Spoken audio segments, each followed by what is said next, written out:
combien je vais avoir besoin et ensuite combien je vais toucher et du coup le différentiel, comment je le complète. Oui, mais avec l'allongement de la durée de vie, est-ce qu'il y aura suffisamment dans la grosse tirelire retraite? Parce que le jour où il n'y a plus, s'il n'y a pas du tout de pension de retraite, c'est quand même un peu compliqué. Je pense que j'aurai jamais rien à la retraite, où je vais toucher 3 queues de cerise. Ça veut dire qu'il faut que je travaille 2 trimestres de plus. Mais ça, c'est la partie simple de l'iceberg. Ce qui est long, c'est le traitement par les caisses derrière. Il y a tellement de demandes qu'en fait, de temps en temps, il faut 1 an et demi pour que les enfants soient pris en compte. Personne ne va le faire à votre place. Si vous ne vous intéressez pas à votre retraite s'intéressera à vous. C'est-à-dire qu'il y a un moment, vous serez à la retraite, mais si vous êtes malheureux parce que vous dites « mais mince, ça ne se passe pas du tout comme j'avais prévu », c'est un peu dommage. Donc il faut s'intéresser à ce sujet-là.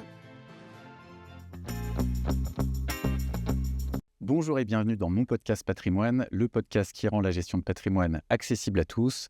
On y reçoit des experts pour avoir les idées claires et pour vous donner des clés sur la gestion de votre patrimoine et de vos placements financiers. Aujourd'hui, j'ai le plaisir d'accueillir Laetitia Jeannin-Altais de Madame au Conseil.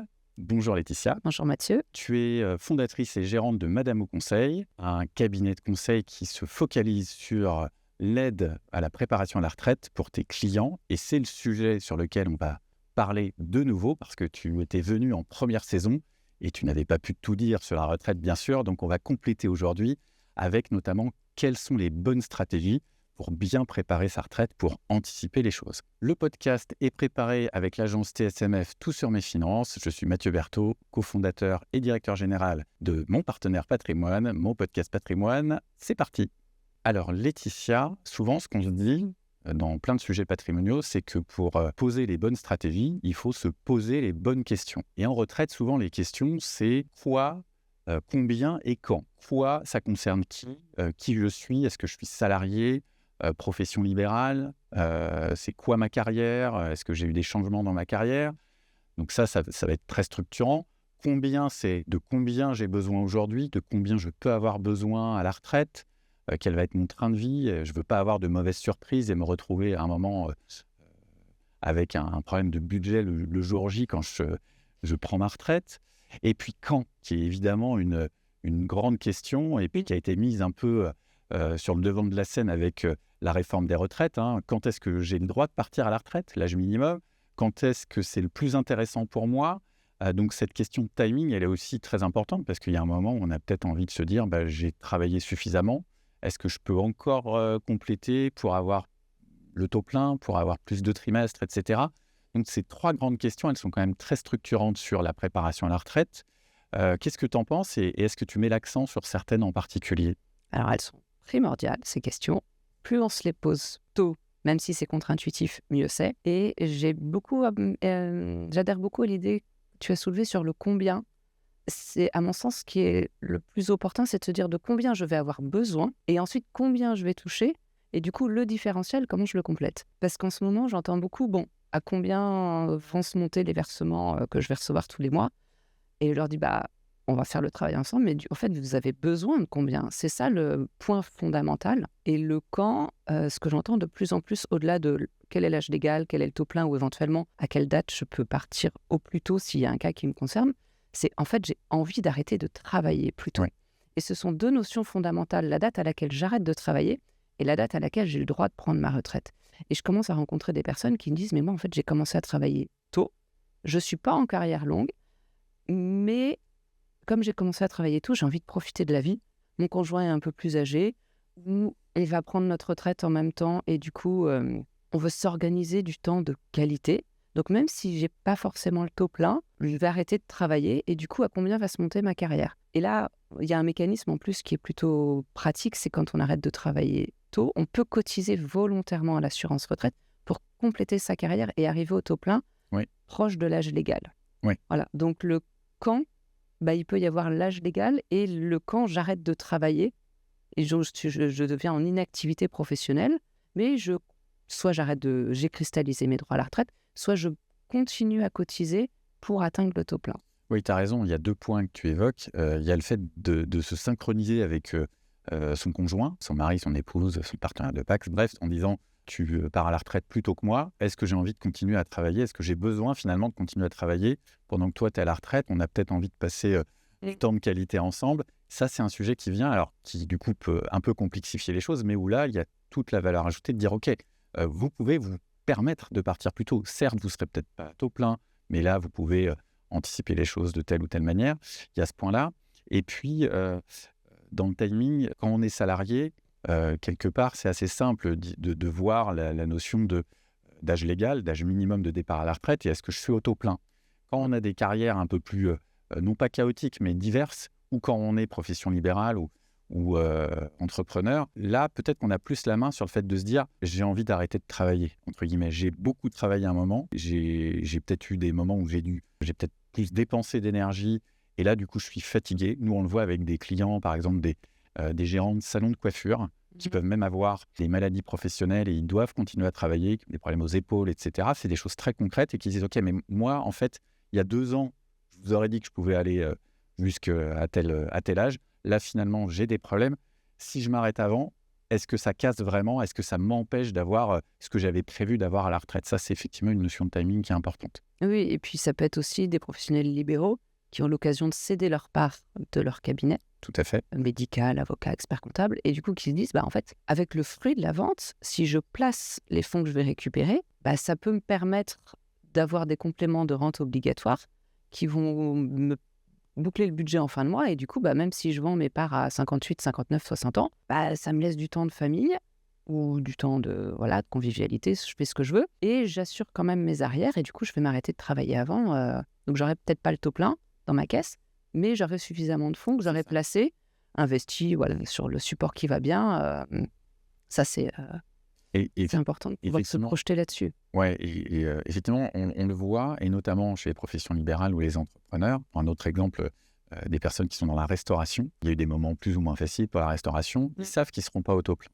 Ils disent « Ok, mais j'ai mis de côté, ou je sais que je vais vendre mon affaire. » Alors, le piège, c'est de se dire « Comme je vais vendre mon affaire, j'aurai, entre guillemets, beaucoup d'argent, donc de quoi aller piocher dans ma retraite. » Oui, mais avec l'allongement de la durée de vie, est-ce qu'il y aura suffisamment dans la grosse tirelire retraite? Parce que le jour où il n'y a plus, s'il n'y a pas du tout de pension de retraite, c'est quand même un peu compliqué.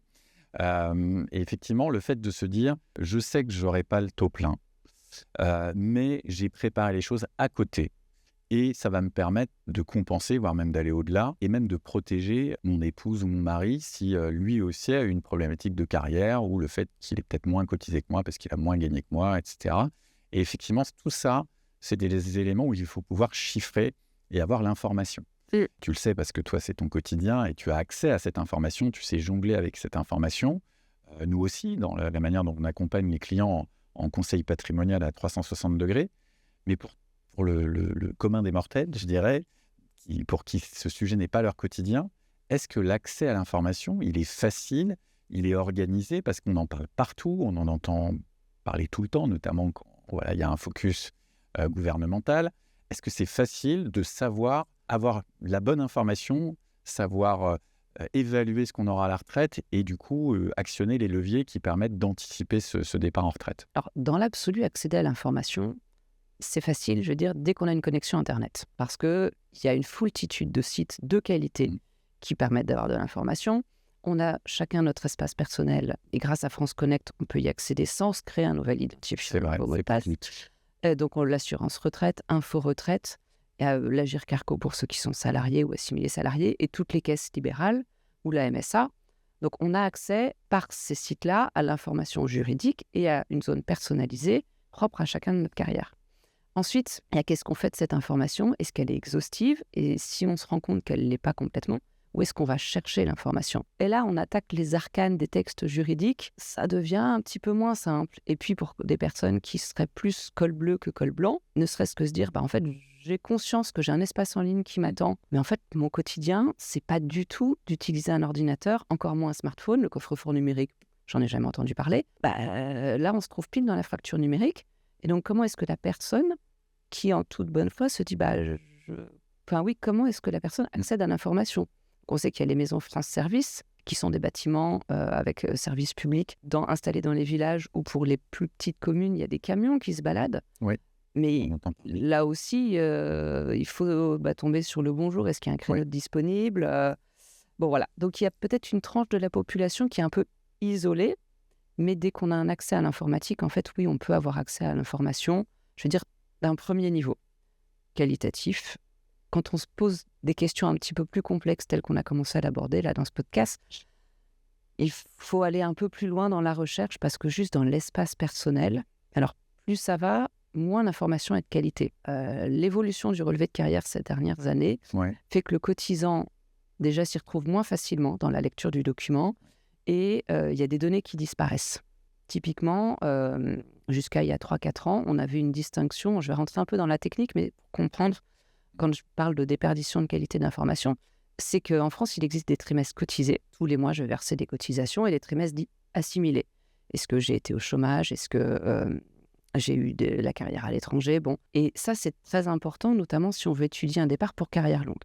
Et bien, sur les relevés, maintenant, il y a plus de distinction, trimestre cotisé, trimestre assimilé. Parce qu'en fait, dans le départ pour carrière longue, tous les trimestres assimilés ne comptent pas.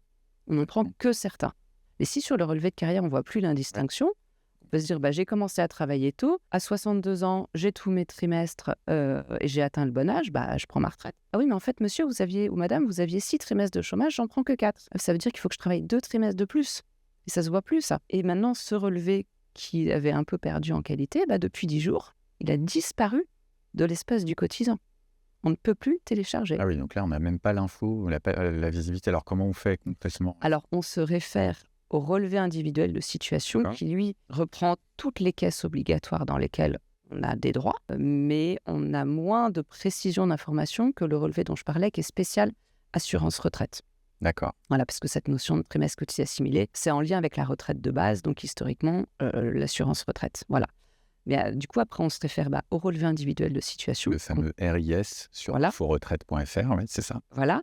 Mais là encore, en fait, le niveau d'information n'est pas assez pointu pour certains types d'analyses. Donc après, en fait, soit le cotisant est alerte et se dit, je vais éplucher mon relevé de carrière et regarder si j'ai que des trimestres cotisés, si j'ai un peu d'assimilé, quand, comment. Soit il fait appel à un consultant en retraite. Il y en a une foultitude en France. D'accord. Des grosses maisons qui ont pignon sur rue, qui font de la promotion sur les chaînes de télé-radio, et puis des consultants indépendants tels que je le suis, voilà, qui travaillent sur une zone géographique. Et moi, de temps en temps, j'ai des clients en région qui me disent « Ah, j'ai reçu le papier d'un de vos confrères, il fait le même métier que vous, mais il travaille que dans ma région, bordelaise, bourguignonne, lilloise, voilà. » Donc, mais encore faut-il savoir que ces professionnels existent. Et c'est un peu la difficulté, c'est qu'on comprend bien qu'il y a énormément d'informations stockées, structurées, plus ou moins bien, accessibles si on a la porte d'entrée. Alors là, quand je t'écoute, on se dit déjà, il y a 3 sites. Il y a Info Retraite, l'assurance retraite, plus la caisse Agir Carco pour les salariés. Se dire, alors cette info-là, je vais la retrouver dans mon relevé individuel de situation. Ah non, elle n'y est pas. Alors je vais aller voir dans l'assurance retraite. Ah non, j'ai pas l'info non plus. Effectivement, on peut se dire, même avec toute la meilleure volonté du monde, ok, je m'y mets, je prends le sujet en main. Et puis ça peut être un peu décourageant de se dire, j'y vais, puis je trouve pas l'info. Et puis quand je trouve l'info, je comprends pas forcément l'info, ou je comprends pas l'impact qu'elle va avoir. Nous, souvent, ce qu'on dit aux personnes qu'on va accompagner sur ce sujet-là ou d'autres sujets, c'est avec le relevé individuel de situation, Info Retraite, on a une bonne idée déjà de son parcours, de son relevé de carrière, de ce qu'on a cotisé et d'une estimation de sa pension de retraite en fonction de son âge de départ. Âge légal, âge du taux plein, éventuellement une surcote. Ce qui est déjà pas mal pour voir un peu, entre guillemets, à quelle sauce on va être mangé. Mais ce que je comprends, c'est que ce n'est pas suffisant et que passer ce premier rideau d'informations-là, il faut aller au-delà pour être sûr, d'une part, d'avoir bien compris et de ne pas être dans un angle mort à dire, comme tu disais tout à l'heure, ah oui, mais là, trimestre cotisé, mais pas assimilé. Donc, en fait, vous devez travailler 2 trimestres de plus, etc. Et travailler 6 mois, 12 mois ou 2 ans de plus. Quand on arrive à un âge proche de la retraite, on se dit, non, là, il y a 20 ans, oui, mais là, j'ai plus envie. Et puis moi, je m'étais fait à l'idée que j'allais partir tout de suite.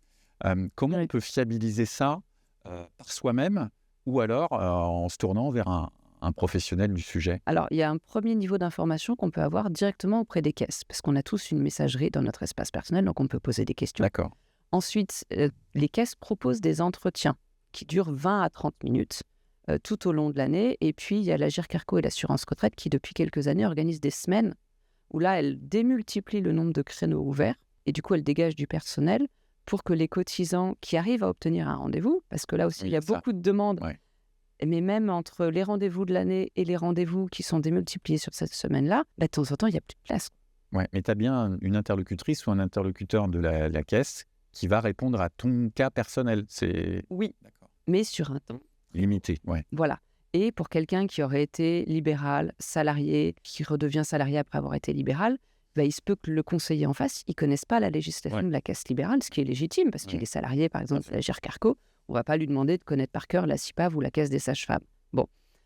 Du coup, il y aura un premier niveau de réponse de qualité lié à une caisse ou à, par exemple, la retraite progressive ou la retraite pour handicap. Les personnes ont un niveau d'information qui permet de répondre, mais en 20 à 30 minutes. Alors, ça a le mérite d'exister.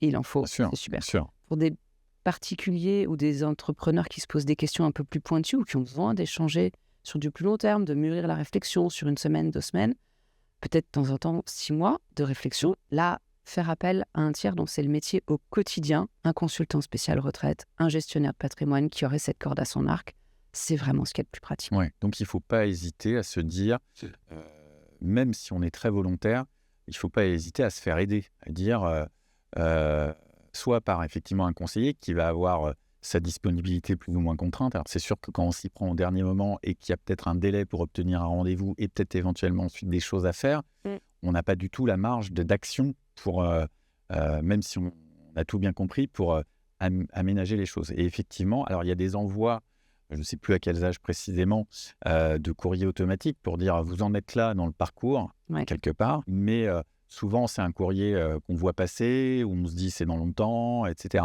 Et puis si on se dit tiens, je vais regarder, si on ne trouve pas tout de suite l'info ou si on ne voit pas ce qu'on peut actionner, ça peut être un peu décourageant. Se dire bon, bah, je ferai ça plus tard. Le problème, c'est qu'à force de faire ça plus tard, on fait ça non pas trop tard, mais à un moment qui fait qu'on n'a plus de marge de manœuvre et qu'on va un peu subir la chose. Alors, effectivement, quand on arrive à l'âge de départ en retraite, on veut prendre sa retraite, on prend sa retraite. Mais si on dit mince, si j'avais su, j'aurais pu anticiper des choses ou me faire accompagner, ça fait toujours un peu râler. Donc, le message que tu donnes, et je suis ravi dans les professions de conseil qui sont nombreuses en France, avoir un conseiller retraite, dédié retraite, ça se justifie complètement parce que c'est quand même un sujet, encore une fois, sociétal, complexe, forcément personnalisé. La carrière de toi, moi ou de quelqu'un d'autre n'est jamais la même. Les options qu'on peut utiliser ne sont jamais les mêmes. Et effectivement, si on va regarder à 35 ans, 45 ans, 55 ans, les leviers qu'on va utiliser sont différents. Donc vraiment, il ne faut pas hésiter à se tourner vers des personnes comme toi ou des conseillers en gestion de patrimoine comme ceux de mon partenaire patrimoine. Hein. C'était le petit instant auto-promo pour toi comme pour moi, mais il y a matière à conseiller, clairement. Oui. Et puis, Léon dit, on la vie dure. Ouais. Samedi soir, j'ai dîné avec des amis et on fait à peu près le même métier. On m'a dit ça. Du coup, je pense que j'aurai jamais rien à la retraite ou je vais toucher 3 queues de cerises. Ouais, mais non, il faut déconstruire ça. Ouais. Parce qu'en fait, votre ami du samedi soir, est-ce qu'il a la même carrière que vous, les mêmes revenus que vous, la même situation familiale que vous? Ah bah non, puis il a 10 ans de plus. Ah bah oui. Et puis pendant 10 ans ou 15 ans, il a gagné 3 fois ce que je gagne en ce moment. Voilà. Donc, tant mieux à la limite qu'il y ait eu cette conversation un samedi soir autour d'un bon dîner. Parce que ça initie ensuite une conversation pour dire « Ok, vous avez entendu tout ça, alors maintenant, on va reprendre votre relevé de carrière, votre situation à aujourd'hui, vos souhaits plus tard, votre situation familiale. On met des chiffres et des mots sur votre situation. Parce qu'il n'y a pas une carrière pareille. Oui, bien sûr. Donc, il y a des tendances qui se dessinent par type de profession, des personnes qui vont être sage-femme ou avocat toute leur carrière. On sait à peu près où on va. Mais des personnes qui sont slasheurs, donc qui font 3, 4, 8 métiers dans leur carrière, ou qui de temps en temps en font 2 en même temps, qui cotisent dans 2 caisses en même temps, ça va pas être pareil que leur ami qui, en fait, peut-être est slasher aussi, mais qui cotise toujours dans la même caisse parce que les 2 professions font que c'est la même caisse de rattachement. Voilà. Et tu parlais des relevés de carrière qu'on reçoit des 30-50 ou les 5 ans. Pour tous ceux qui ont des relevés papier qui nous entendent, gardez-les.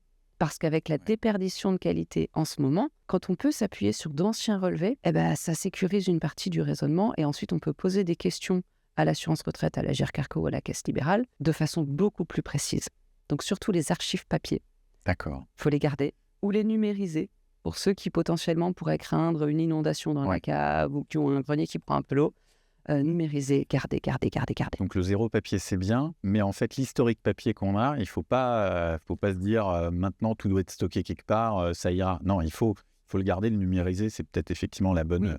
mais passer du temps à numériser ces anciens bulletins de salaire, c'est vrai que rien que ça, quand on rentre dans le sujet, on se dit, bon, c'est pas la partie la plus intéressante du truc, mais c'est nécessaire pour être sûr d'avoir toutes les bonnes infos pour comprendre et construire. Et tu as raison, c'est un très bon exemple, la discussion du samedi soir. Ça va permettre de sensibiliser. Mais il ne faut pas se dire, bon, bah maintenant, OK, j'ai traité le sujet. Un tel ou une telle m'en a parlé, c'est à peu près pareil, donc j'ai une idée. Et si on va regarder un peu plus précisément et qu'on voit que ça n'a rien à voir, effectivement, là, ça a été un peu court comme prise en main du sujet. Mais c'est un bon exemple. J'aime Oui. bien l'exemple. Et dans le cadre de la conversation des archives, c'est important parce que quand on analyse le relevé de carrière, si on se rend compte qu'il manque un employeur, nous, consultants ou gestionnaires de patrimoine, quand on accompagne notre client sur l'estimation de sa future retraite, on va pouvoir intégrer la correction parce que le client va nous numériser les bulletins en question, on projette la carrière future, on a intégré la correction, le montant de retraite qu'on va estimer est peut-être à 3, 4, 10 euros près, juste. Mais si on n'a pas gardé les bulletins de paye et que le client nous dit « Oui, mais je suis sûr, j'ai été salarié, je me souviens, je gagnais tant à 1 000 euros près ou 1 000 francs près pour l'époque. » On va lui dire « Oui, mais si vous n'avez pas de justif, pas d'attestation Pôle emploi quand vous êtes parti, pas de certificat de travail, pas de contrat de travail, en fait, la caisse ne pourra jamais intégrer ça. » Oui, il faut le justifier. Voilà. Et donc, en fait, potentiellement, on perd une année sur les 25 meilleures années, on perd des trimestres et on perd des points de retraite complémentaires. Mais les relevés vers les bulletins papier, il faut les numériser ou se dire ça me prendra peut-être 2h30 quand je préparerai ma retraite dans 3 ans, 4 ans. J'ai conscience, mais du coup, je les ai et ils sont dans un endroit qui ne prend pas l'eau. Voilà. Et ça fera des euros en plus sur ma pension de retraite. C'est-à-dire cet effort-là, il est récompensé à la fin dans la mesure où, effectivement, pour compléter, comme tu disais, il ne suffit pas juste de dire oui, vous avez oublié des choses dans mon relevé de carrière, vous n'avez pas bien comptabilisé les cotisations. Il faut le justifier. Effectivement, quand on remonte quelques années ou dizaines d'années en arrière, si on n'a plus les éléments, c'est compliqué. Si on doit les demander à son ancien employeur qui existe encore, où les interlocutrices ont changé, etc. Et qui n'a pas l'obligation en plus de conserver les archives si longtemps. D'accord. Quand ça fait 12 ans qu'on a quitté une entreprise, l'entreprise existe toujours, on connaît toujours le dirigeant parce que c'est le même qui a 12 ans. Super. Mais lui, en fait, il n'a pas l'obligation de garder 12-18 ans d'archives. Voilà. Et puis, les logiciels de paye sont bien faits. Mais là, j'ai vu passer des bulletins. Typiquement, mon client, en ce moment, il lui manque 18 mois de bulletins. Donc, c'est 6 trimestres quand même. 1 an et demi de travail. C'est clair. Et l'employeur a bien établi le bulletin de paye. J'ai le précompte de toutes les cotisations. C'est pas sur le relevé de carrière. Et quand je regarde l'en-tête, en fait, sur le SIRET, j'ai bien tous les chiffres, sauf qu'à la fin, j'ai pas le NIC. J'ai que des zéros. Et la caisse de retraite... Elle ne peut pas faire le rapprochement. C'est ça. Donc, elle a bien encaissé les cotisations. L'employeur a tout bien fait. Sauf qu'en fait, dans le paramétrage du logiciel de paye, les 2 ou 3 derniers chiffres, ils ont été forcés à 0 au lieu d'être hyper précis, comme l'a indiqué l'INSEE. D'accord. Voilà. Et donc là, l'importance d'avoir les justificatifs, ça va permettre à ce monsieur de récupérer 6 trimestres d'un coup. Voilà, la conservation. Donc là, on est sur du détail pratico-pratique, sur lequel le salarié en question n'a même pas connaissance qu'il peut y avoir ce problème-là, sur lequel l'employeur a fait son travail, sur lequel, en fait, toutes les parties prenantes se disent c'est bon, et puis le jour où on voit que c'est pas bon, effectivement, si on n'a pas le détail que tu soulèves, etc., pour dire ah oui, ok, on a compris, donc on réintègre et c'est justifié, et donc ça vient compenser les X trimestres à intégrer, c'est quand même hyper concret. Et puis le délai de correction, ou tout à l'heure on parlait des enfants, faire enregistrer ses enfants, le formulaire administratif, 4 minutes montre en main. 6, si on prend le temps de scanner son livret de famille parce qu'on ne l'avait pas encore fait. Mais ça, c'est la partie simple de l'iceberg. Ce qui est long, c'est le traitement par les caisses derrière. Il y a tellement de demandes qu'en fait, de temps en temps, il faut 1 an et demi pour que les enfants soient pris en compte. Alors que c'est un formulaire tout simple, on identifie ses enfants. Enfin... C'est ça. Données d'état civil, on charge l'extrait d'acte de naissance ou le livret de famille, mais le temps que ce soit pris en compte dans le système informatique, parce qu'en fait, en bout de chaîne, il y a un humain qui va traiter la demande. Et quand l'humain a 80 dossiers à traiter dans la semaine, en fait, il priorise par rapport à l'âge de la personne, puisque c'est une personne qui potentiellement prend sa retraite dans 2 ans, qui a déjà lancé sa procédure de demande de départ en retraite. Donc je vais traiter en priorité plutôt que la personne qui a 57 ans et qui a anticipé. Cette personne de 57 ans, potentiellement, dans 12 mois, son relevé ne sera pas encore à jour alors qu'elle a fait la demande.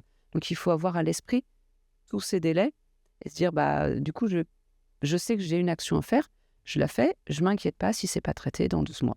Donc il y a une inertie, il faut savoir qu'il y a cette inertie. Alors ne serait-ce que de cette inertie, on voit la nécessité d'anticiper les choses, d'essayer d'avoir une vision même un peu macro du sujet, pour pouvoir dire, ok, ils ont carrément oublié un pan un pan de ma carrière, il y a dû y avoir un problème, je vais creuser.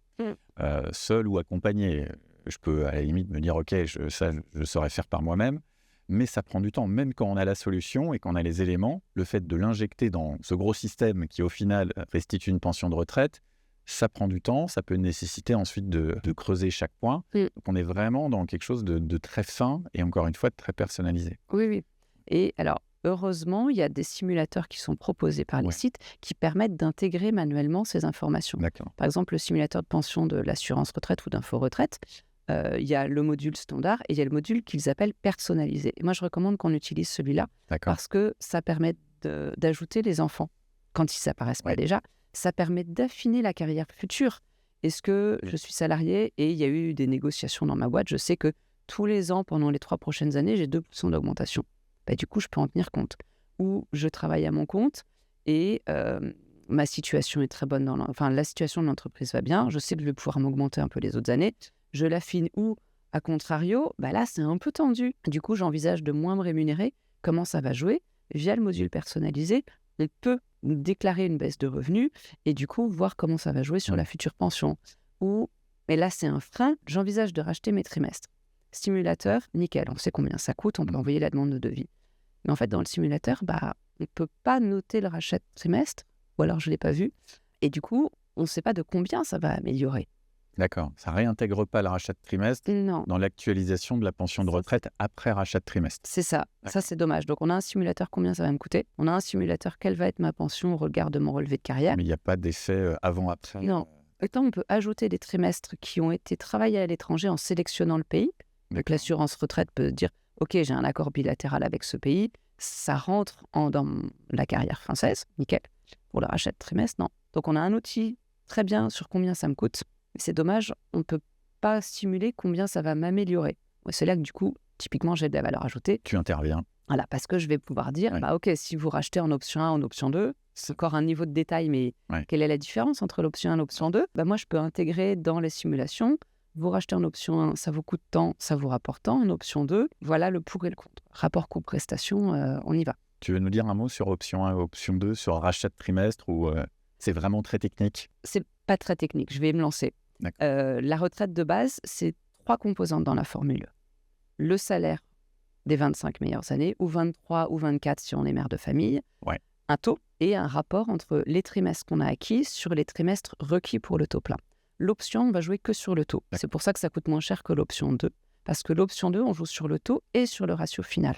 Donc, plus on paye cher, plus on améliore 2 composantes sur 3 dans la formule. Effectivement, alors merci pour cette explication. On est toujours quand même sur des sujets calculatoires et résumer un calcul comme ça, sans petit tableau, avec un schéma, on pourrait peut-être intégrer ça un jour en direct avec une explication chiffrée, mais là, c'est très clair. Ces rachats de trimestre, ça fait partie des leviers pour améliorer sa pension de retraite. Il y a 2 autres points qu'on évoque assez régulièrement, ou même que les personnes évoquent par elles-mêmes, en disant « Oui, mais si je fais cumul emploi-retraite, est-ce que je peux, c'est combien? Est-ce que j'ai le droit? Est-ce que je liquide vraiment ma retraite? C'est-à-dire, je vais avoir ma pension de retraite, mais j'ai le droit de travailler en plus. Et puis, si je suis auto-entrepreneur ou micro-entrepreneur, j'ai le droit aussi. » Il y a pas mal de sujets, enfin, nous, on a pas mal de demandes pour le coup sur évaluer l'intérêt d'être en cumul emploi-retraite.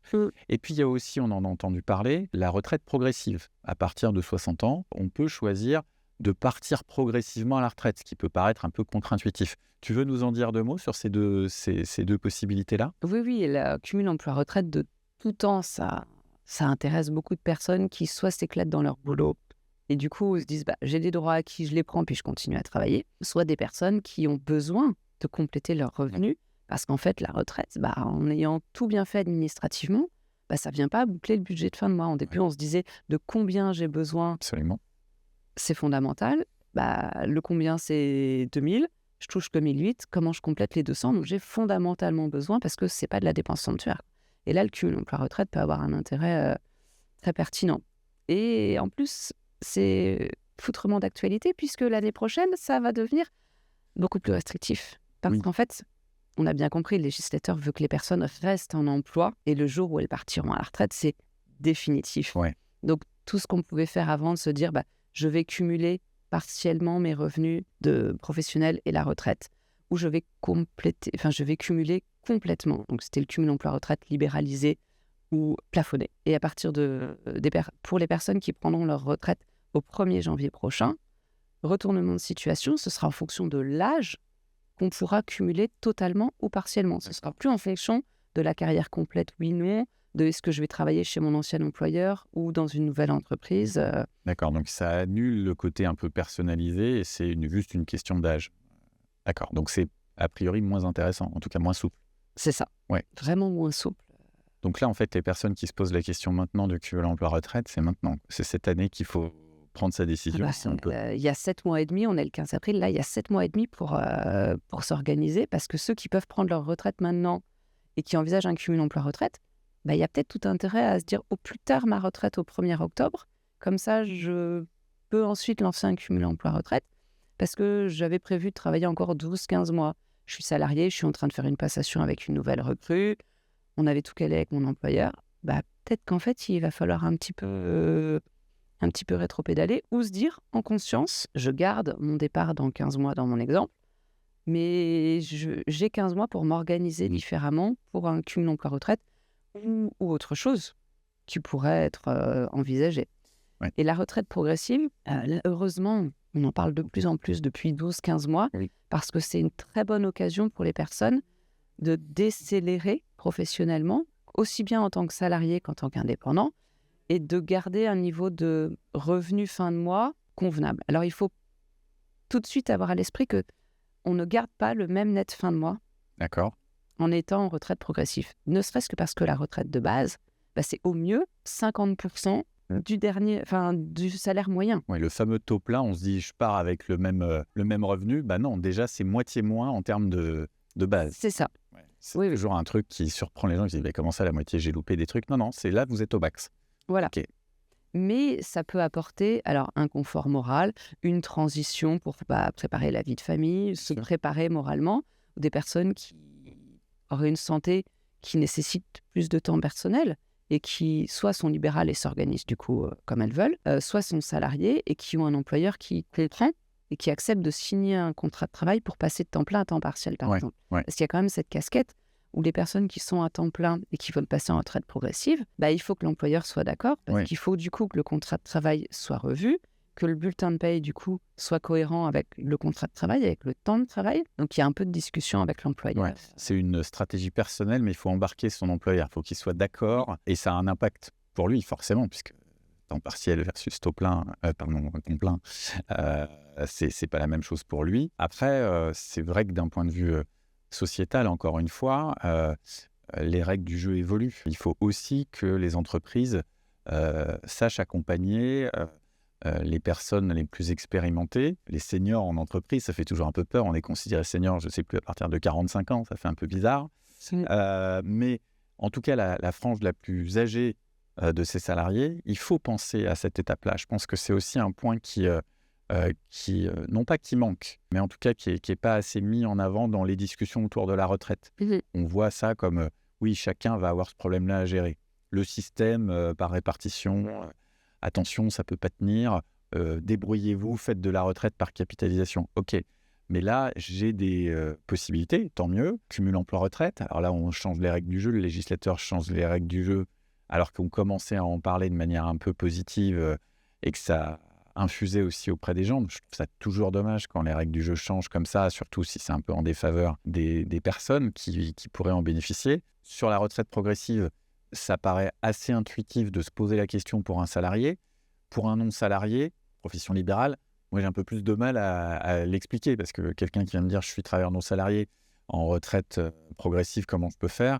C'est pas tout à fait les mêmes tenants et aboutissants. Donc tout ça nécessite encore une fois de regarder son cas personnel, d'avoir des outils, s'il y en a sur ces points-là, et puis de se faire accompagner. Donc je sais pas si tu as des points comme ça, un peu non pas en angle mort, mais où oui, sur le papier c'est super, mais à mettre en musique, c'est super compliqué.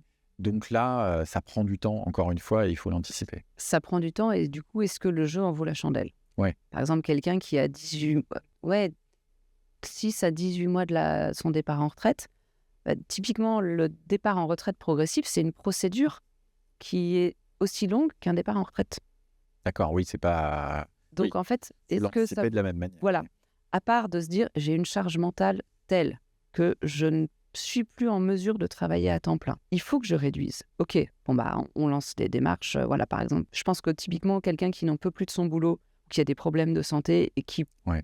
là, ça vaut le coup. On sait qu'il y a des délais administratifs un peu longs, mais bon, on y va. Mais sinon, de se dire, bah, est-ce qu'il vaut quand même pas mieux rester dans le cadre actuel, peut-être un peu manger son pain blanc pendant quelques mois, et puis lancer la démarche parce que tu parlais de simulateur, il y a un simulateur sur la retraite progressive qui on suit le D'accord. pas à pas.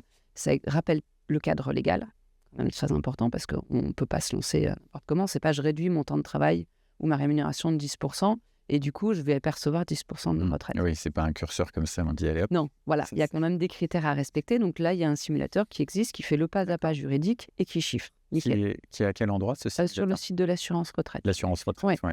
Donc, juste pour reprendre, hein, il y a info-retraite.fr, site très pratique pour avoir son relevé individuel de situation. Oui. Et l'assurance-retraite.fr, c'est aussi là d'ailleurs où on va déposer son dossier pour liquider ses droits à la retraite. Hein. Alors oui, pas que, et oui, pas que. Super. Info Retraite, c'est ce que j'appelle moi le site chapeau à Ouais. tous les autres sites. Parce que D'accord. sur l'info retraite, on a la retraite de base, la complémentaire et l'épargne retraite qui se retrouvent. Sur le site l'assurance retraite, ça n'est que la retraite de base. Ensuite, sur ces deux sites, on a les mêmes formulaires. Donc quelqu'un qui est à l'aise qu'avec info retraite, parce qu'en fait de tout temps il utilise ce site, peut continuer le jour où il prend sa retraite, où il veut demander sa retraite progressive ou faire une simulation avec le simulateur Marel, nickel. Et Par-delà et...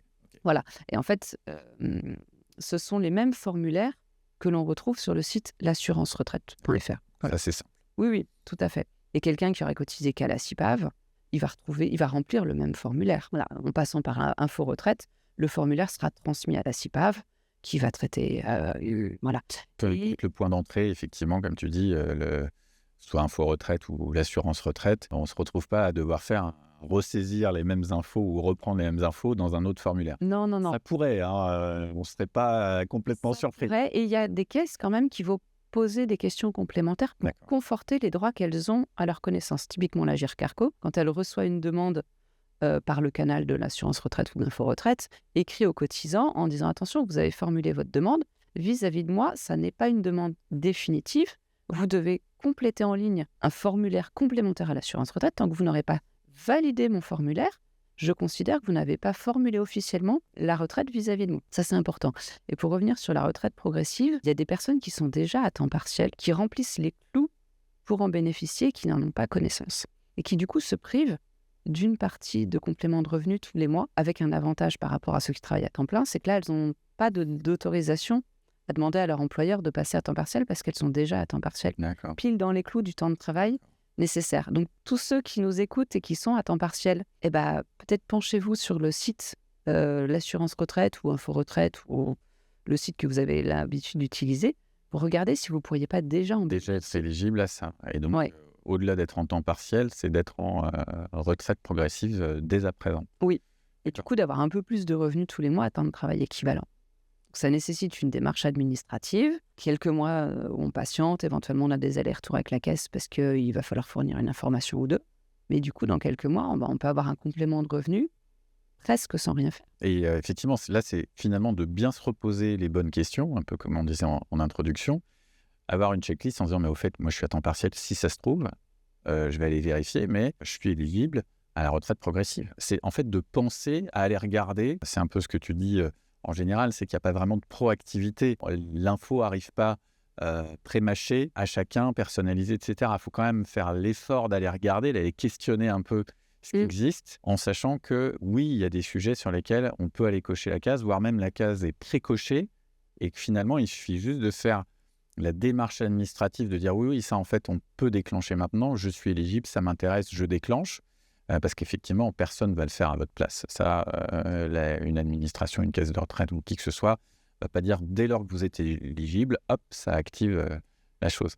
Donc, il y a une dimension accès à l'information, une dimension de compréhension de l'information, d'exploitation de l'information en l'utilisant dans des outils, en sachant dire, tiens, finalement, je suis éligible à telle ou telle chose. Est-ce qu'il y a d'autres outils que tu vois, ou une manière, une démarche, une méthodologie que tu préconises au moment où on se dit, bon, allez, là, il faut vraiment que je fasse le point sur ma retraite. Je commence par quoi? J'ai mes anciens bulletins de salaire, j'ai tout ce qu'il faut. Je commence par quoi pour y aller? Télécharger son relevé de carrière OK. et le comparer, déjà le lire et se dire, est-ce que j'y vois tous mes employeurs ou toutes mes activités professionnelles d'indépendant? Ou si j'ai travaillé à l'étranger, est-ce que ça se voit? Alors typiquement, à l'étranger, ça se voit pas. Il faut faire une démarche qui là aussi est un peu à anticiper parce que c'est long. Ça prend aussi du temps. Ouais. Donc déjà, première étape, lire le relevé de carrière et se dire, est-ce que j'ai toutes les entreprises qui m'ont rémunéré apparaissent? Oui, super. Est-ce que les dates qui sont rattachées à ces entreprises sont les bonnes? Oui. Tant mieux. Non? C'est déjà pas mal. Voilà. Non, ah bah, il faut que je sorte mes justifs parce que je les ai jamais scannés. Bah, je vais prendre le temps de les scanner puis je vais les envoyer à la caisse pour enregistrement. Les dates sont toutes bonnes, super. Je passe au 3e point de contrôle. Est-ce que les revenus qui apparaissent sont les bons? Une fois qu'on a fait ça, on part sur une base solide pour réfléchir à l'avenir et se dire quand on va simuler la future retraite ou réfléchir sur est-ce que je peux partir plus tôt par un mécanisme qui me le permettrait, bah, le passé, c'est bon. Je vais pouvoir me projeter sereinement sur l'avenir, seul ou en faisant appel à quelqu'un. Parce que là, je démarrais une procédure de liquidation avec une personne. La première fois que je l'ai rencontrée, elle me dit du coup, j'hésite, retraite progressive ou cumul emploi-retraite. On a regardé son relevé de carrière, son âge. Elle avait le taux plein, l'âge pour partir. On a dit il n'y a pas photo. Cumul emploi-retraite. En plus, en le faisant cette année, vous pouvez cumuler sans contrainte revenus professionnels et pension de retraite. Elle aurait eu 4 ans de moins et il manquait quelques trimestres. Là, on pouvait se questionner sur la retraite progressive. Mais voilà, je contrôle mon relevé de carrière. Il est bon, tant mieux, je peux penser à l'avenir. Il manque des choses. Je regroupe toutes les pièces et j'envoie à la caisse qui va apporter la rectification. Et ensuite, j'échange avec quelqu'un dont c'est le métier. Mon conjoint éventuellement, mon employeur pourquoi pas, un conseiller retraite bien sûr, les amis pourquoi pas, mais attention à ce qu'on entend. Il faut faire le tri. Voilà. Et après, en fonction du niveau de réponse, d'appétence ou de questionnement peut-être très pointu, faire appel à un conseiller dont c'est le métier. Ouais. Donc, il faut s'intéresser à ce sujet-là. Alors, effectivement, on a plein de clients qu'on accompagne sur des sujets, la retraite ou d'autres, où ils disent « Oui, mais moi, ça ne m'intéresse pas. » Oui, mais si vous ne vous intéressez pas à votre retraite s'intéressera à vous. C'est-à-dire qu'il y a un moment, vous serez à la retraite, tant mieux, mais si vous êtes malheureux parce que vous dites « Mais mince, ça ne se passe pas du tout comme j'avais prévu », c'est un peu dommage. Donc, il faut s'intéresser à ce sujet-là. Alors, c'est vrai que quand on est tout seul devant son écran et qu'on se dit « Bon, allez, il faut que je m'y mette », ce n'est pas forcément très engageant. C'est pour ça que nous, on dit souvent, on prend la main des personnes en disant « Allez, là, on vous embarque, on y va, on se lance. » Oui, mais je ne sais pas. Mais moi, je vais vous aider à discerner un petit peu comme tu viens de le faire. Et merci parce que c'est des étapes de méthodologie très simples en disant il faut déjà avoir un socle où c'est stable. Ce que tu as dit sur la carrière, les cotisations, les salaires, etc. Est-ce que la photo est bonne? Est-ce que la photo est floue? Tant que la photo est floue, il ne faut pas aller au-delà. Quand la photo est bonne, là, on va pouvoir construire éventuellement une stratégie en fonction de ses objectifs. Et comme tu le dis aussi, pour se projeter, il faut avoir une base, une photo qui est nette. Et donc, ça, c'est un élément. Il y a une question sur laquelle aussi on est souvent interrogé, sur la partie pension de retraite et rente à la retraite, c'est la réversion de la rente. C'est-à-dire, si je disparais, qu'est-ce qui se passe pour ma pension de retraite? Surtout si je disparais malheureusement de manière prématurée, qu'est-ce qui se passe pour mon mari ou pour mon épouse par rapport à cette pension de retraite? Alors, il y a 6 points clés à avoir à l'esprit. C'est que tout le monde y a droit sur le papier, homme-femme. Il n'y a pas, c'est que les femmes veuves qui y auront droit. Non, dans un couple, madame décède avant monsieur, monsieur peut demander la réversion. 2e point primordial, avoir été marié. Pacsé, concubinage. Ça ne rentre pas. Ouais, donc la réversion, c'est uniquement pour les couples mariés. Oui. Là, on peut espérer qu'avec l'évolution de la société, un jour, le législateur dira bon, peut-être que je l'élargis au Pacs ou au concubinage notoire sous un délai, je sais pas, de 20 ans de vie commune. Bon, voilà. Mais au Pacs, ce serait vraiment bien, c'est vrai. Oui. Et du coup, des personnes qui sont réfractaires au mariage, de temps en temps, moi, quand je dis, mais en fait, juste pour vous protéger. Ouais. Parce qu'au-delà de la réversion, il peut y avoir une assurance vie, il peut y avoir des sujets avec des enfants ou un emprunt immobilier. Mais en fait, il y a tellement de sujets administratifs liés au mariage que même si vous ne croyez pas à l'importance de cet engagement, en fait, juste juridiquement, protégez-vous. Ouais. La problématique, parce que tu l'évoques là pour la retraite, nous on l'évoque souvent sur la partie transmission, succession. C'est vrai que le régime le plus protecteur de vie à deux, c'est le mariage. C'est de toute façon le plus protecteur. Mais pour autant, on peut être réfractaire au mariage pour des bonnes ou mauvaises raisons, peu importe. C'est effectivement dommage qu'il n'y ait pas aujourd'hui l'intégration de ce point-là sur la réversion de la rente pour les partenaires de Pacs.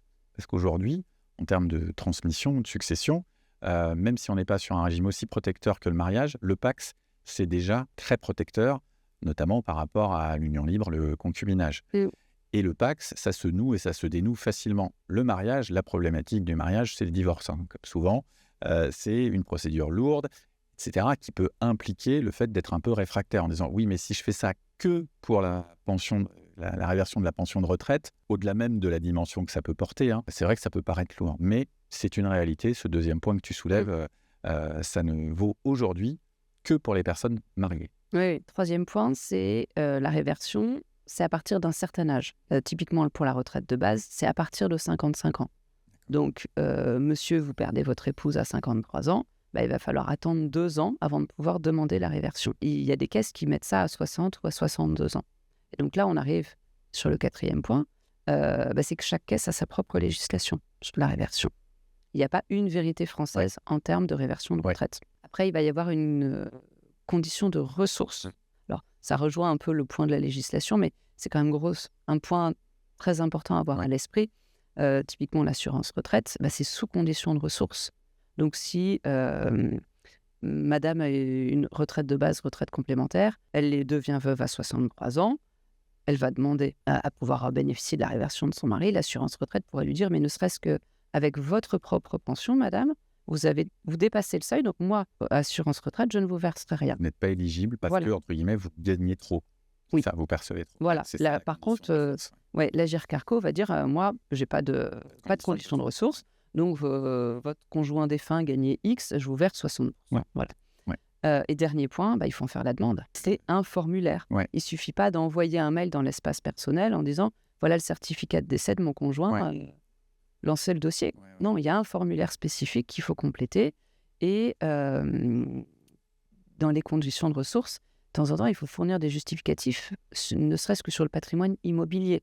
Quelqu'un qui a peu de rentrées mensuelles sur son compte bancaire, mais qui aurait 2-3 appartements ou une maison qui est en location, ça va être pris en compte aussi. Comme ressource, et donc, entre guillemets, faire sauter la réversion de la pension de retraite. Donc oui, ce sujet de j'en fais la demande, je suis moi proactif, ça se retrouve sur la faut vraiment être acteur de sa retraite, quoi.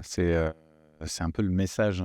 C'est un sujet qui concerne tout le monde. Tout le monde ne se sent pas forcément concerné. Les dirigeants, souvent, ils se disent que je vendrai ma boîte et puis j'aurai un gros pactole et puis ça ira pour ma retraite, un peu ce qu'on disait tout à l'heure. Mais même administrativement, en fait, c'est un peu la règle du jeu. On sait qu'en France, on a une administration avec de la complexité, avec de la richesse, mais qui emporte cette complexité. Et donc, ça crée aussi cette fracture. Tu parlais de fracture numérique, il y a aussi cette fracture administrative de dire « Ah ouais, mais j'avais pas pensé, moi, qu'il fallait que je fasse un formulaire et que je l'envoie à tel endroit avant telle date. » Typiquement, on avait un cas qu'on a évoqué en parallèle tout à l'heure, le délai pour demander sa retraite. Il faut déposer son dossier sur l'assurance retraite, partie obligatoire, 5 mois avant. Si c'est 5 mois et un jour, c'est trop tôt. Le site n'est pas ouvert pour vous. Et 5 mois pile poil avant, là, il faut y aller. Et puis, il faut essayer de ne pas perdre de temps parce qu'ensuite, les 5 mois, en général, ils passent vite. Et puis, il y a de l'inertie, il peut y avoir des demandes complémentaires, etc. Donc, il y a vraiment une notion d'être proactif, d'être acteur de sa préparation à la retraite. Donc, je pense qu'on n'en parlera jamais assez et je pense que tu as du travail jusqu'à ta retraite, au moins. Oui. Et puis, il y a des personnes qui me disent, moi, je suis d'accord pour travailler avec vous, on y va. Mais en fait, sachez qu'en ce moment, j'ai un planning tel dans mon quotidien que le week-end, j'ai pas envie de me mettre dans mes archives et traiter vos mails. Du coup, on va travailler ensemble, mais que dans 6 semaines. Et voilà. Parce qu'il y a des personnes qui me disent, mais en fait, Laetitia, moi, le soir, j'ai pas envie de me remettre devant le PC ou d'ouvrir ma boîte archive. Donc ça aussi, ça peut être un frein. C'est que pris dans le fil du quotidien, quelqu'un qui... C'est souvent pour les salariés, ça. Des personnes, en fait, qui rentrent le soir et qui se disent... J'avais avoir l'impression de rebosser sur quelque chose, en fait, c'est ça. C'est ça. Après avoir bossé sur mes sujets de boulot, je vais bosser sur mon sujet de retraite. C'est vrai qu'on n'a pas forcément envie à ce moment-là, ou le week-end. Et ça s'entend tout à fait. Oui, bien sûr. Mais voilà, il faut trouver le juste milieu en disant, bon, bah, prenez-vous 3 semaines où vous gérez votre période un peu compliquée et après, bah, contraignez-vous peut-être 2 heures dans le week-end, mais vous faites tout d'un coup et comme ça, moi, je peux avancer derrière et ensuite, on se reparle à un moment où vous aurez l'esprit plus au clair, ça permet d'avancer. Mais voilà, ça peut être aussi ça, de temps en temps, un frein. Ceux qui Ouais, auront moins ce frein ou voire pas du tout et qui seront très demandeurs, ce sont les personnes qui ont la main pour le pilotage de leur rémunération forcément. et qui sont peut-être en pleine réflexion, je m'associe ou je me désassocie et du coup, j'ai un peu de patrimoine, un peu de fiscalité en jeu, où là, bah, je me dégage un rendez-vous à 10h30 du matin, c'est en pleine journée, mais en fait, Oui, c'est important pour mon gère mon quotidien agenda professionnel, voilà. de manière totalement souple, ouais. Oui. Mais tu as raison, moi, ce que je vois, hein, dans ce métier-là, qui est ton métier, où tu prends la main je prends souvent cette image-là, c'est quand même ça qui permet de dire: «Bon allez, déjà, toi, c'est ton quotidien, tu vas savoir filtrer les trucs importants des trucs moins importants». Alors que si j'y vais moi tout seul, sans que ce soit mon quotidien, je vois déjà le monceau d'informations, je vais pas savoir faire le tri. Ensuite, tu vas savoir identifier des points qui sont des points, structurants. Parce que des fois, dans les points qui sont, à faire, il y a des trucs, c'est bloquant, d'autres, c'est accessoire, ça peut être régularisé plus tard, et cetera. Tu vas savoir faire le tri aussi sur ça, attention, tant que c'est pas réglé, on peut pas avancer sur le reste, même si on a tout ce qu'il faut. Et puis tu vas connaître les procédures, l'administratif et tu vas savoir, pour toi, ça va être moins pénible parce que c'est ton quotidien, que tu connais le site ou le formulaire par cœur. Alors que si moi, je démarre là-dessus, que c'est pas mon quotidien, je vais me dire: «Oh là là, encore un formulaire, mais c'est infernal». Alors qu'en fait, si ça se trouve, oui, c'est un formulaire de plus, mais il peut être déjà quasiment pré-rempli et que toi, tu vas faciliter cette étape-là. Donc, mon plaidoyer, c'est de dire: faites-vous accompagner, faites-vous aider. Mmh. Et souvent, hein, quand on est dans les professions de conseil, on dit: aidez-nous à vous aider. C'est-à-dire, euh, oui, sollicitez-nous, passez le temps nécessaire, mais on vous fait déjà gagner beaucoup de temps pour faire le tri et de passer plutôt 1 heure et demie ou 2 heures plutôt que 2 jours, où effectivement, rentrer en disant: bah, je vais me faire un week-end préparation à la retraite, ça donne moins envie que de me dire: bon, bah, dans mon week-end, je vais bien me trouver 1 heure et demie à un moment pour trier, envoyer ça à Laetitia et elle va pouvoir me dire la semaine prochaine comment passer à l'étape d'après. Mmh. Donc ça, c'est un point. D'autant que si les clients sont dans une zone géographique identique, par exemple, à mon périmètre de travail, je peux me déplacer à leur domicile Oui, ou dans leur entreprise s'ils ont déplacé 4 boîtes archives, quoi. Et du coup, c'est moi qui vais compulser tous les documents pendant 1 heure et demie, 2 heures, 2 heures et demie. Et au bout de ce temps, de dire à la personne, bon, bah, on s'entretient un quart d'heure, voilà toutes les questions que j'ai relevées, et de lui dire, bah, sur votre relevé de carrière, tout est bon, hurrah, ou j'ai identifié 2, 3 axes d'amélioration, j'ai mis de côté les documents, et du coup, bah, je vais les scanner tout de suite, et puis on avance sur la procédure. ouais, Mais de se dire, je vais me faire accompagner, c'est très bien, et je peux recevoir la personne qui, elle, va prendre du temps pour compulser tous les documents. ouais, Je pense que ça peut être un axe de décharge mentale pour se dire, OK, je m'y mets sur la préparation ouais. à la retraite. Et il y a un truc en plus que tu m'avais appris quand on a commencé à travailler ensemble sur des dossiers, c'est que ce que tu apportes comme service et les honoraires de conseil que tu vas prendre, quand on est dans ce cadre-là de service à la personne, il y a un avantage à le faire, c'est que en termes de... ça va être en partie remboursé concrètement par les impôts, hein, c'est Oui, ça, dans le cadre des sur la services à la partie personne. uniquement assistance Voilà, administrative. c'est La ça. partie conseil n'est pas éligible. D'accord. Voilà. Donc, Mais c'est quand même un gros morceau du travail qu'on fait, et du coup, une grosse part des honoraires. oui, Se dire, bah, en fait, en tant que conseiller, je fais de l'assistance administrative à la reconstitution de carrière.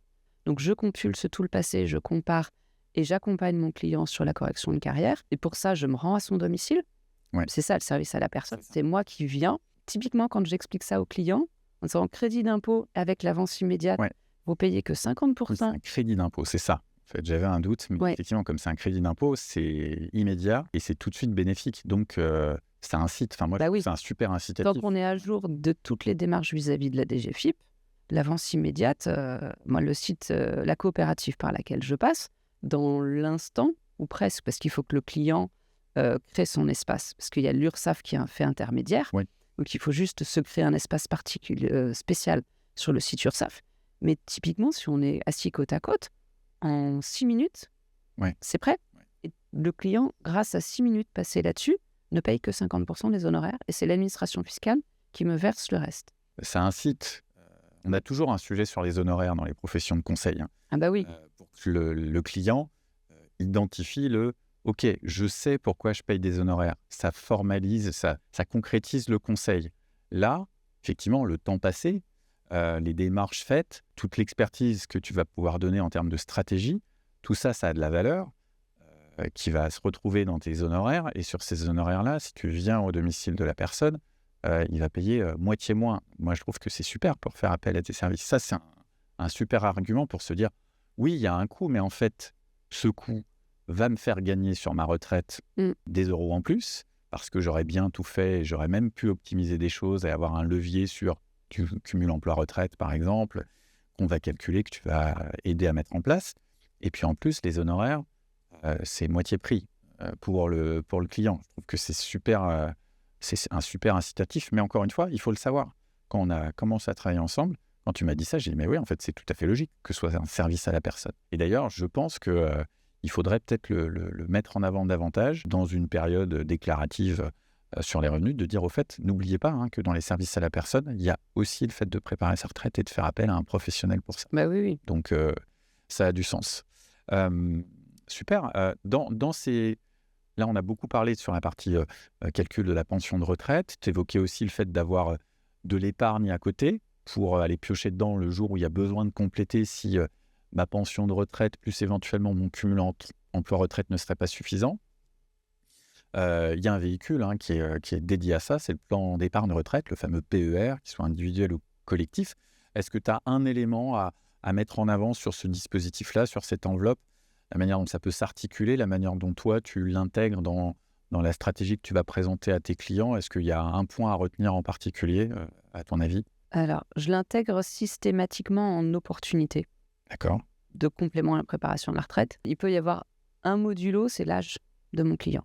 Ouais. S'il a 60 ans, c'est un peu court, à moins qu'il ait une trésorerie disponible immédiatement colossale pour placer tout de suite. Voilà.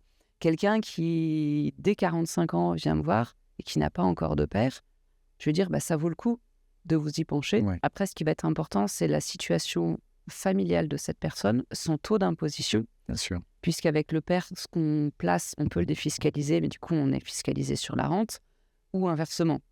Moi, je me souviens un jour d'un ami qui me dit « Ah, c'est trop bien, je vais ouvrir un père. En plus, je vais pouvoir défiscaliser mes versements. » J'ai dit « Oui, sauf que là, tu as 2 jeunes enfants. Le taux d'impôt du foyer, il doit être très faible. Est-ce qu'à la retraite, tu n'auras pas un taux plus important ?» Ouais. Voilà. Ouais. Je dis « Tu as raison, économise, verse sur ton père. Mais juste attention à la case défiscalisation tout de suite. Oui, non. » Voilà, il faut juste Tu as raison. positionner, Ça fait partie de l'équation de la triangulation en disant quelle est ma capacité à avoir une épargne retraite dédiée, combien je peux verser de disponible, parce que c'est bloqué jusqu'à la retraite, c'est ça le principe. Quel est mon taux marginal d'imposition? Quel va être l'effet de l'avantage fiscal de ce que je verse est déductible de mes revenus, donc créer un avantage fiscal. Si on est à 30% de TMI, si on verse 100 euros, ça fait 30 euros d'avantage fiscal, d'impôt qu'on ne paye pas, d'économie d'impôt. Et comme tu dis, si là, je suis à 11% et qu'à ma retraite, je suis à 30%, là, c'est l'effet inverse. Alors, ça n'arrive pas souvent, mais quand ça arrive, là, on a un effet un peu contre-intuitif. Et il vaut mieux se dire, dans ce cas-là, je le mets en pas déductible, parce qu'on peut choisir d'avoir des versements déductibles ou pas. Et puis, il y a le montant de son impôt, de se dire, OK, mais finalement, je constitue de l'épargne retraite dédiée. Et comme tu le dis, c'est déjà très bien. Et plus on le fait tôt, de manière indolore, avec des versements programmés, c'est une très bonne chose. On est évidemment, nous, des grands fans du PER, toutes ces formes, individuelles ou collectives en entreprise, mais il faut l'alimenter pour qu'il ait vraiment un intérêt. Comme tu dis, il n'est jamais trop tôt ça pour préparer sa retraite, mais si on s'y prend à 60 ans, sauf à avoir une très grosse somme qu'on peut investir et qui va faire levier au moment de son départ en retraite, le plus efficace, c'est de constituer, dès que possible, un complément de revenus futurs à la retraite en épargnant une épargne retraite dédiée bloquée sur un PER. Donc, effectivement, je pense que ta démarche qui est beaucoup basée sur votre socle de pension de retraite, qu'est-ce que c'est, combien et quand. Là, on travaille d'ailleurs en binôme sur certains dossiers, à dire oui, et sur la partie épargne retraite dédiée, compte tenu de ce que Laetitia a vu avec vous, là, le bon calibrage, c'est là aussi combien, quand et quoi. On est sur du placement financier, on a une épargne à long terme, il faut savoir la faire fructifier. Et puis en plus, il y a des modalités de sortie qui sont plus souples maintenant. Oui.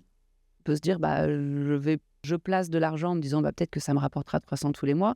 Et puis au moment de prendre sa retraite, de dire en fait, je peux avoir 300 tous les mois ou je prends 10 000 d'un coup parce qu'en fait, j'avais pas prévu, il faut refaire la cuisine. Ouais, j'ai une grosse dépense là. C'est ça, et un capital fractionné, c'est quand même hyper Bien sûr. pratique. Et en fait, tout au long de sa carrière, ou en tout cas sur une partie, on aura alimenté dans l'optique de la retraite. Ouais. Donc, c'est quand même un outil. Donc le PER est un bon allié à partir du moment aussi où on sait où on se situe sur sa pension de retraite de base et justement en termes de timing et de montant de pension de retraite, se dire ok, le jour où je choisis de partir et je choisis de partir à tel âge précisément, je vais a priori percevoir tant et j'aurai éventuellement besoin pour boucler, comme tu disais tout à l'heure, mon budget du mois de ça en plus. Et une fois qu'on sait quel est le delta, là, on va voir comment on peut le combler. Donc ça, c'est un élément important. Alors souvent, moi, on marche beaucoup au retour qu'on a des clients sur le fait de les tranquilliser, qu'ils soient sereins dans les professions de conseil. Je pense que ça joue aussi beaucoup de dire ils font appel à un expert, on fait baisser la pression, on fait baisser la charge mentale, comme tu le disais tout à l'heure. C'est plus serein pour eux sur des sujets qu'ils ne maîtrisent pas. Toi, c'est quoi le meilleur compliment que tu as quand tu as été au bout d'un dossier client et que le client est content et qu'est-ce qu'il me dit concrètement? Là, j'ai eu une expérience récente, une femme qui, avec un visage soulagé, me dit « Mais je sais où je vais, merci, c'est parfait. Ouais. » Et Beaucoup de valeur. ouais. Et après, c'est souvent les mêmes phrases qui reviennent, mais c'est important, vous me soulagez, ça m'aide. Et toujours un visage ou la voix au téléphone de la personne qui se dit « Ah, voilà, je m'appuie sur quelqu'un dont c'est le métier. Moi, j'ai mon propre métier, j'ai mes revenus tous les mois. Exactement. Mais pour ma situation perso future, je fais appel à quelqu'un dont c'est le métier d'accompagner pour ce sujet-là. » Et du coup, soulagement absolu.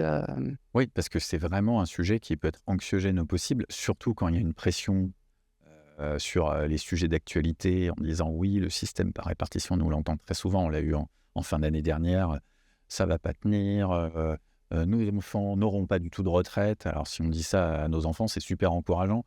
Vas-y, il y a un travail à fond, mais par contre, tu n'auras pas de retraite ou prévoit de mettre un max de côté, ce qui n'est pas un mauvais conseil. Hein. Et les petits ruisseaux font les grandes rivières. Exactement.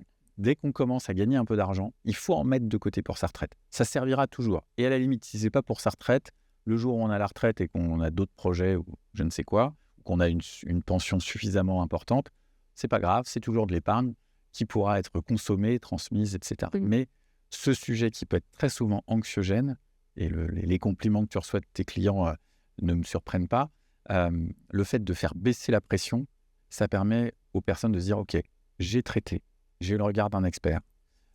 Et comme tu dis, je sais où je vais. » Et c'est ça, en fait, notre objectif, c'est de se donner un horizon, de se projeter pour se dire « Ok, je sais où je vais. Il va y avoir, c'est la vie, des imprévus, etc. Mais sur ce chemin-là, je sais que pour ma retraite, je suis dans les clous et je sais comment ça va se passer. » Donc, une vraie valeur ajoutée. Et encore une fois, il est important de savoir vers qui se tourner. Donc, Laetitia, par exemple, pour les sujets retraite. Effectivement, il y a beaucoup de complexité. On n'est pas à l'abri que ça change encore. On n'est pas à l'abri que la situation et les positions des pouvoirs publics se durcissent sur les éléments de retraite. Peut-être en réservant certaines choses aux revenus les plus faibles, ce qui est pas illogique en soi, mais ça veut dire aussi que pour les personnes qui peuvent constituer un complément de retraite, il faut qu'elles le fassent. Parce que si on leur dit « oui, mais vous aviez eu l'opportunité de le faire, vous ne l'avez pas fait, tant pis pour vous », là aussi, tous ces éléments-là sont importants, sans être anxiogènes, encore une fois. Écoute, un grand merci Laetitia pour ces éclairages complémentaires dans cette deuxième saison après ta venue dans la première saison. Tu étais une des premières invitées, donc merci pour ta confiance et ta contribution à ce podcast. On aura peut-être l'occasion d'en reparler, puisque c'est un sujet incontournable et qui va vraisemblablement pas disparaître. Donc, ce sera toujours avec grand plaisir. Merci à tous pour votre fidélité et pour vos très bons retours sur ce que mon podcast Patrimoine vous apporte de manière concrète pour des sujets comme la retraite, la transmission, protéger ses proches, aider ses enfants, bref, tous les sujets qui sont connectés à vos projets de vie. À très bientôt pour un nouvel épisode et merci encore Laetitia. Au revoir Mathieu.